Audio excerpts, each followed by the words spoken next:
Bonsoir. Bonsoir Sarah, mesdames, messieurs, bonsoir. Notre invité ce soir, c'est le professeur Ousmane Ndiaye.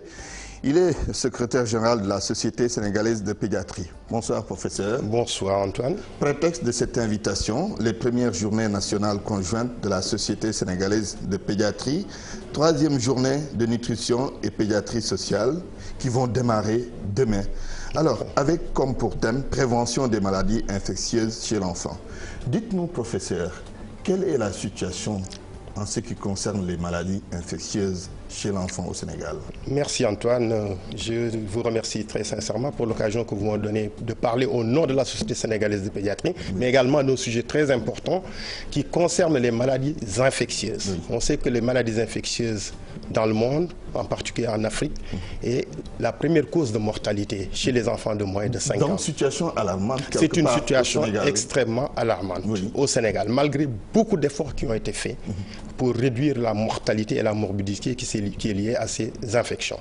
Mais cette situation reste très alarmante et je pense qu'il faudrait encore intensifier la mise en œuvre des stratégies pour réduire leur impact sur la vie des enfants de moins de 5 ans. Qu'est-ce qui manque réellement pour qu'on puisse maîtriser la situation?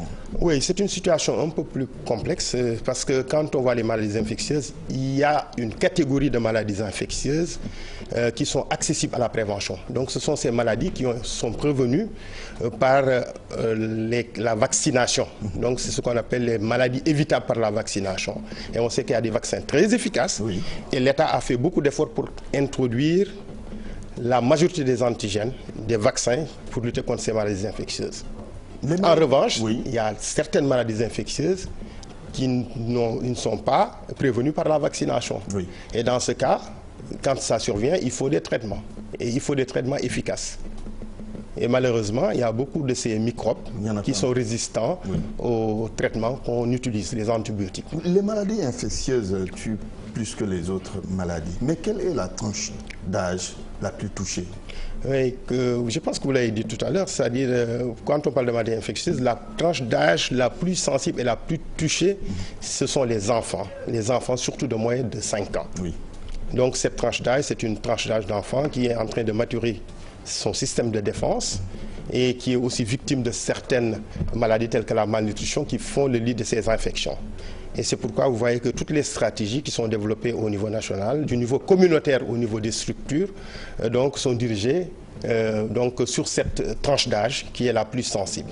Est-ce qu'il y a assez de moyens qui ont été mis à votre disposition, disons, à la disposition des acteurs politiques, des acteurs de la santé, pardon, pour faire face vraiment à la situation? Je pense que quand on parle de moyens, il y a deux types de moyens qu'on peut distinguer. C'est les moyens de prévention qui sont essentiels pour nous et qui doivent être vraiment le levier sur lequel on doit s'appuyer parce que c'est ce qui apporte le plus de bénéfices. Mais il y a les moyens curatifs. Les moyens curatifs, ce sont les antibiotiques qui sont utilisés dans les structures pour traiter les enfants déjà infectés. Mais au niveau de la prévention, je pense que le ministère de la Santé a fait beaucoup d'efforts et plus d'efforts que pour la plupart des autres pays de la sous-région pour lutter contre les principales maladies infectieuses qui sont responsables de mortalité, que ce soit les pneumonies, les méningites, la diarrhée et d'autres affections qui sont beaucoup fréquentes, y compris le palu. Vous avez vu qu'on a fait beaucoup d'efforts au niveau de notre pays grâce vraiment à la détermination du ministère de la Santé pour réduire la mortalité due au palu. Donc par la distribution large de moustiquaires imprégnés et le traitement préventif saisonnier chez les enfants. Vous l'avez dit, le Sénégal a fait beaucoup d'efforts dans la lutte contre les maladies infectieuses chez l'enfant. Malgré tout, l'OMD 4 n'a pas été atteint. Bon, pour réduire la mortalité naturellement. Aujourd'hui, on parle d'ODD. Alors, est-ce que c'est pour être plus efficace qu'on parle de ça même? Tout à fait, vous avez parfaitement raison, Antoine, c'est pour être plus efficace. Bon, quand vous dites que les OMD n'ont pas été atteints, c'est vrai. Mais nous savons que beaucoup d'efforts ont été faits et le Sénégal s'est très rapproché de l'atteinte des objectifs du millénaire pour le développement. 2015, c'est passé. Et il y a eu beaucoup d'acquis en termes de stratégies mises en œuvre pour la réduction de la mortalité des enfants de moins de 5 ans. Et nous nous appuyons avec le ministère de la Santé et tous les acteurs, y compris nos sociétés scientifiques, pour opérationnaliser les stratégies basées sur les preuves qui permettent de réduire la mortalité dans la perspective des objectifs de développement durable pour 2030. Et dans les objectifs de développement durable, il y a certains aspects qui n'étaient pas pris en compte, l'équité, donc tout ce qui est accès aux besoins sociaux de base, donc la lutte contre les discriminations, beaucoup d'aspects, la pauvreté, beaucoup d'aspects qui étaient importants et qui font le lit vraiment de ces décès. Est-ce qu'on se rend compte que si on se concentre seulement sur la maladie, on peut régler le problème de la maladie. Mais tout ce qui entretient cette maladie, voilà, on passe à côté. C'est le vrai problème. Voilà, c'est ça le vrai problème. Voilà, alors il y a des politiques consacrées à l'enfant, politique sanitaire, la gratuité des soins chez les enfants de 0 à 5 ans. Alors, est-ce que cela peut donner des résultats très positifs? Mais à votre avis? Tout à fait, Antoine. Je pense que le fait de mettre en œuvre la couverture maladie universelle est une très bonne chose parce qu'en réalité, ça permet de régler des problèmes d'équité et d'accessibilité aux soins. Parce que si vous voyez, la majorité des enfants qui décèdent sont les enfants qui n'ont pas accès aux soins, les pauvres. Et je pense que cette couverture maladie universelle appliquée, généralisée à tout le monde, et bien appliquée, bien gérée, je suppose que c'est bien géré, je pense que c'est bien géré, permettra de contribuer largement à la réduction de la mortalité des enfants de moins de 5 ans. Et nous le soutenons, nous en tant qu'association de pédiatres et pédiatres en général. Très bien. Vous êtes optimiste par rapport aux résultats? Je suis toujours optimiste. Même si on doit tomber, je vais tomber en continuant à être optimiste. Et je pense que c'est ça, ce comportement qu'on doit avoir. On doit se battre toujours pour se relever. Même si les choses ne marchent pas bien, on doit se battre pour trouver d'autres moyens pour se relever. Et je suis optimiste pour les objectifs à venir. Professeur Ousmane Ndiaye, parlons de la malnutrition au Sénégal, chez les enfants. Beaucoup de zones pâtissent. Alors, comment faire pour éradiquer ce fléau? Je pense que la malnutrition, c'est une réalité. Effectivement, on est toujours en alerte nutritionnelle, pour des raisons que l'on connaît dans nos pays. C'est la pauvreté, ce sont les croyances culturelles qui influencent vraiment l'alimentation chez les enfants. Et je pense qu'il y a tout un nombre de stratégies à mettre en œuvre. Déjà, je pense que ce qui est fait, c'est le dépistage systématique des formes légères qui est fait à tous les niveaux, y compris au niveau communautaire, pour redresser la barre très tôt, mais également tout faire pour que les populations aient accès à une nourriture qui leur permette de maîtriser ces malnutritions, surtout en période de sevrage, parce qu'on se rend compte que la malnutrition, c'est une maladie quand même souvent du sevrage.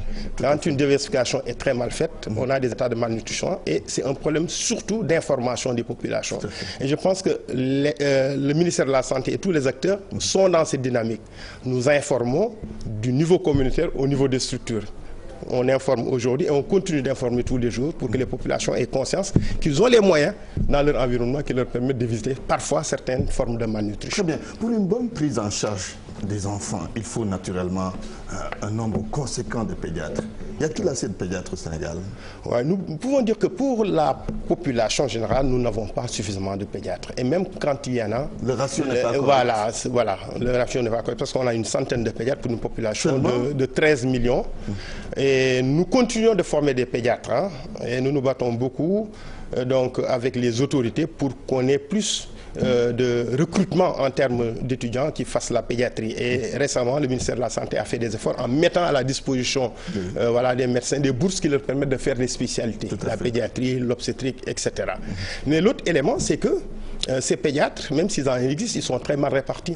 Parce que vous savez que la plupart des pédiatres qui sortent, ils sont dans les grandes villes, ou bien surtout à Dakar. Et je pense que ce que l'on pourrait faire, c'est vraiment de les motiver beaucoup plus. Parce qu'en réalité, la plupart, quand ils vont dans des structures, ils n'ont pas ce qu'il leur faut pour bien s'épanouir. Donc c'est un environnement, il y a tout un aspect qui doit être pris en compte. La famille, la motivation, on peut dire que la motivation financière. Donc ce sont des aspects dont ils tiennent compte. La santé de l'enfant de façon globale, est-ce qu'elle est bien prise en compte dans notre politique sanitaire au Sénégal? Je pense que la santé de l'enfant est bien prise en compte dans les documents de politique parce que depuis plusieurs années, nous avons élaboré... Et même dans les faits. Je pense que dans les faits, depuis quelques années, on assiste à une mise en œuvre de tout ce qui est décliné dans les politiques de santé.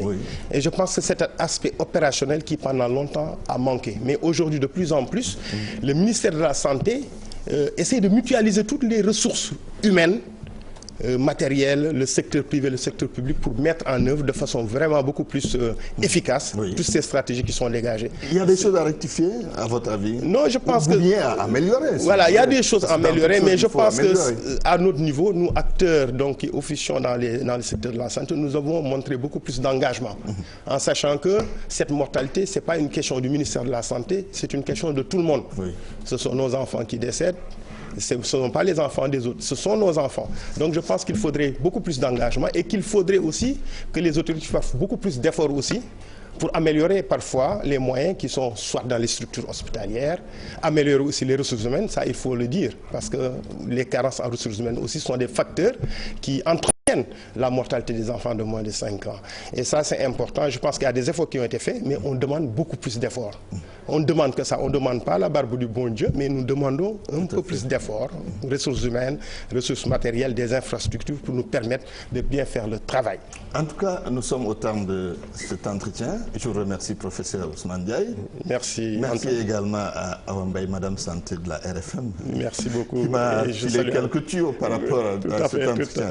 En tout cas, je rappelle que vous êtes le secrétaire général de la Société sénégalaise de pédiatrie et que vous organisez à partir de demain les journées nationales conjointes de la Société sénégalaise de pédiatrie, 3e journée de nutrition et pédiatrie sociale. Donc ce sont des journées conjointes avec l'Institut de pédiatrie sociale. Très bien. Donc ce sont les journées de la Société sénégalaise de pédiatrie organisées en partenariat avec l'Institut de pédiatrie sociale qui est un démembrement de l'Université Cheikh Anta Diop de Dakar. La précision est importante. Voilà. Merci en tout cas. Merci Antoine. C'est tout pour ce soir. Voilà. Demain, ce sera avec Mamoudou Ibra Kane.